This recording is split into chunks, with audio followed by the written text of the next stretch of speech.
auzubillahi samil azim min ashaitan rajim bismillahi rahmani rahim wasalaatu wasalaam ala nabiil Mustafa. ñu ngi leen di nuyu beneen yoon di leen ndokkeel ci ramadan bi di sàkku waa réew mi ñu ñaan ñu yàlla ñu leen di ñaana yàlla di la wax ne chaîne bi nga xam ne àdduna yëpp ñu ngi koy suivre ñu ngi leen di nuyu beneen yoon asalaamaaleykum wa rahmatullahi wa barakaatu. waaw Serigne Mass de dafa nekk koo xam ne dëkk Saalum nekk ci ron ay waajuram yàlla daf ko ñu tett ko ci wàllu alquran mu jàng alquran jugee foofu noonu génn dem bëtim réew dëkk bi ñuy wax Xaayira ñi naan kon Égypte bañ demee foofu gëstu fa ci mbiram lasaraan yàlla xamal ñu fa ay mbir ñu toggoon fa nag di def xalwa di ñaan yàlla ba yàlla may ñu fa ab tur boo xam ne ci la ñuy sukkandiku di sukkandiku tur boobu noonu di sukkandiku mbiram faju aajo jaamur yàlla yi ci loolu ci lañ nekk nag loolu moo tax ñu naan Serigne Mass. waaw man alhamdulillah damay seet ci mbiram listixaar parce que listixaar laay gën di def wala may seet ci mbiram ramlu ma laal petaaw parce que Yonent bi sallallahu alayhi wasallam da ko xaraamal kon ñun ramlu la ñuy seetee muy ci suuf wala ci kurus te ramlu yaakaar naa ni ci suuf la te doomi aadama bu nekk rek yaakaar naa ni ci suuf lañ la liggéeyee te ci suuf ngay dellu kon tey jii ni Mass bu ñëwee dana la seetal ci mbiram suuf wala mu defal listixaar fanaan lu ñaar ñi nga xam ne yaa ngi dégg ñoom ñooy aji dencante yi wala ki nga xam ne dafa bëgg soxna pour xool la ay mbiram ci soxna soosu wala place bu mu nekk bëgg xool ndax place bi jig na ko wala mu xool tamit wér-gi yaramam ak wërsëgam ci loolu la ñuy gën a dox moo tax koo ñëwee dañ lay seetal ci loolu wax la ci lu yéeme loo xam ne doomu aadama sax du la ko wax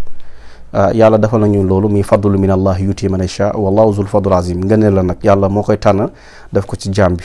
te yaakaar naa ne yàlla def na ko si ñun tamit incha allah am na jaam yu ko defal ñu ko defal waaye def na ko si ñun tamit kon dañuy sant yàlla alhamdulilah. waaw yàlla dinañu ko xamal dañuy toog di gis loo xam ne lu ñëwagul la waaye duñ ko waxee dañuy toog rek fu ñu toog rek yaa ngi dégg génnee suñuy sarax def ñaan yàlla oyofal loolu. est-ce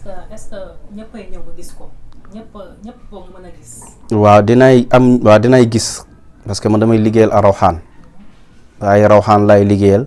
rawxaan yooyu noonu soo ma waxee sa tur ak sa tur yaay rek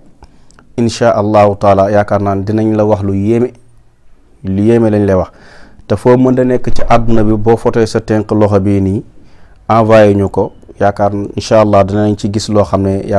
lu yéeme lay doon te bu yàlla defee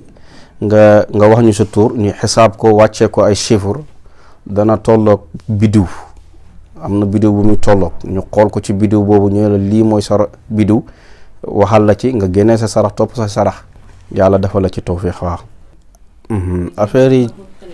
affaire yi jabet tetal laa ci am boo xam su ma la ko joxee càmp gi nga naan ko incha allahu yàlla dana la defal bu fekkee ne yaa ngi liggéey lekk li ma lay war noonu muy doom bi ma lay jox nga def ko traitement 1 mois rek laa lay àppal nga dem def test hôpital incha allah duñ fi gisati suukar ci yow bu fekkee ne dose bi dafa yéegoon tamit dana wàcc goo xam ne da nga ñëwaat topp say traitement ba yàlla may la tane wàllu hémorroïde tamit yàlla may nañ ci mbir moo xam ne yaakaar naa ne dama ne man rek la ko yàlla jagleel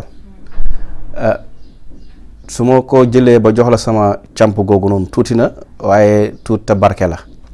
boo ko jëlee nga naan ko dana la def loo xam ne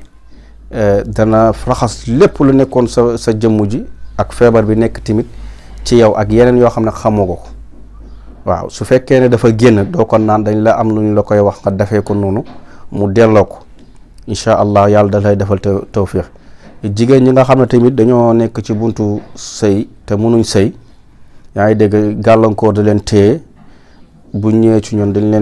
leen di ñaana yàlla yu bëri àndaale moo koy def muy rawxaan nit ku ne am nga rawxaan waaye da ngay tàgg rawxaanam wax ko dafa ko ay sarax mu takk gàllaaji bu ko defee dootu ko yàqal ci dundam bu ko defee incha allahu taala mu gis ne buntam mi ngi am waaye nit ku ne yàlla daf ko mooñaale ak rawxaan loolu am na góor gu télé yàlla defal nañu toofeex boo ñëwee dañ lay defal télé bi li ma waxoon rek laay wax boo ko judduwaalee ñun mënuñ ci dara waaye su la debee dinañ la ci ñaana yàlla ba pare ñu ngi am benn secret boo xam ne secret bu yéeme la ren bi nag dinaa koy faral di wax man maa ko njëkk wax ci àdduna bi nit ñi commencé di ko yaa ngi dégg pirate di ko wax waaye gëstu ko laa def parce que ki mu ko wax saltege la te yàlla daf ma xamal ci gént ma gis ko ñu yebal ma place ma dem fa toog ak moom mu wax ma ren bi wax ma ko mais reni dambal boo ko jëlee nga liggéey ko li nga koy liggéeyee dafa ko ni nga koy defee nga jox ko nit ki su fekkoon ne dafa yor awra bu tuuti mu koy jël comme massage lay doon diir ak juróom-ñaari fan wala yaa ngi dégg fukki fan ak ñaar nga commencé gis résultat boo gisee résultat nag incha allah da ngay naan beneen càmp gi rek yàlla defal la li nga bëgg nga am ko. jigéen boo xam ne tamit yàlla dafa mu am nu ngi koy waxee weeni ndaw yu tuuti dinañ ko ci liggéey tamit duñ la ko joxee nga liggéey ko ci saa yu tëdd incha allah dana li nga bëggee noonu lay amee ni nga ko liggéey ni nga koy liggéeyee rek noonu nga koy amee. jigéen ju bëgg tamit nekk jongoma grande dame bu ñëwee tamit bañ defal ko tamit mu ko ci diw ko forote incha allahu taala yàlla dana dimbale parce que mbiram baatin la rek ñun mbiram baatin lañ yor.